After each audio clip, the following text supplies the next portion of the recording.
I feel the vision of 2030 is started from April 2016 because instability in the energy prices and unemployment problem, and they wanted to change the whole economy to be a digital economy.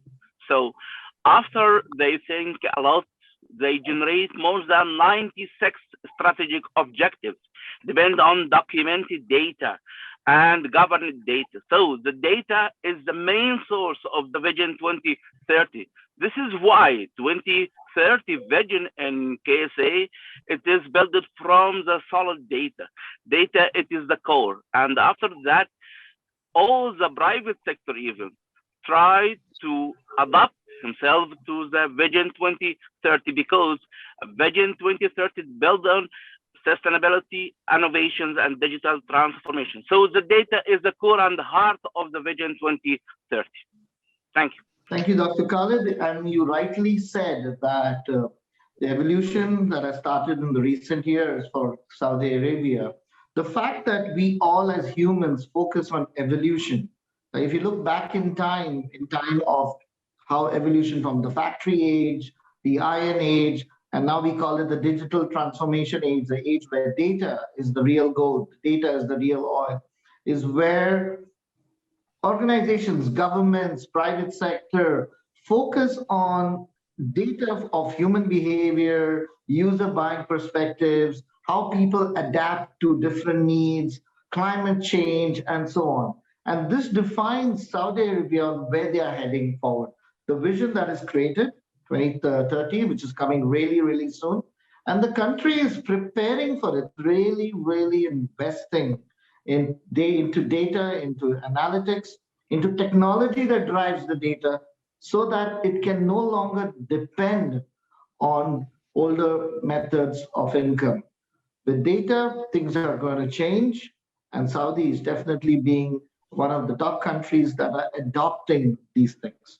And I feel with the survival needed for the country, they are definitely on the right track because rapid changes from green energy requirements, automation, and many other things are what makes any entity, whether it's a government, an organization, or country, move towards it. So I believe, as Simon, as you rightly said, KSA is in the right direction. There are all these factors that are making a difference. Let's take it with Moaz. So maybe I'll tackle it from a slightly different angle as we sort of look at the execution actually of the diversification to the digital economy. I've been lucky to be part of some of the workshops and discussions that government has had with the stakeholders around how do we actually introduce digital economy as one of the key economy pillars, diversifying from the main kind of previously, dominant kind of pillar. And I think the way the government sort of held this, talking to the various stakeholders, for everyone to give their input, to everyone to sort of help in shaping the strategy was very useful. And then if we look at the three pillars of this, the investment, so there was a strong drive to drive investment, not only from the country PIF and other public and other funding organizations, but also from the international companies. I used to work for SAP. We were first movers in establishing the data center in Saudi, and then followed by others. But that was kind of supported and promoted by the government, and then came the drive of having initiatives of the regional headquarters of international organizations in Riyadh. So that was another push to drive investment towards a digital economy. In a recent report that was published reflecting the 2021 venture capitalist investment, there was a growth of 770% on the VC investments into the kingdom. It stands today at 2 billion Saudi riyal, which is very significant compared to where it used to be. So the first pillar, I would say there is a strong investment that's going in the direction of the digital economy. The second, I would say, the skills and the people.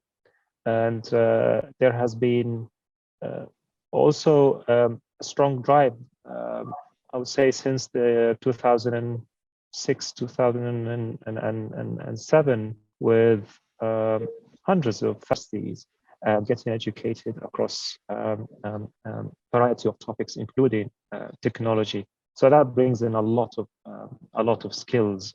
And in the nature of the Saudi talent, it's a young talent.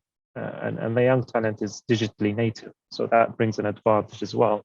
And the third one, I would say, regulation. So there has been a significant enhancement around the regulation of the Saudi digital economy. The CITC, the Ministry of IT and Communication, has played a significant role in making it easier for companies to come and invest, and also to promote investment around digital economy. So I would say, in addition to what Dr. Khalid and Raymond has mentioned in driving the execution, the pillars of investment, development talent, investment in people, as well as change in regulations, the cloud first strategy that was promoted in the government was a significant also pillar. So these are the three pillars, I would say, that helped in the execution of the digital economy promotion.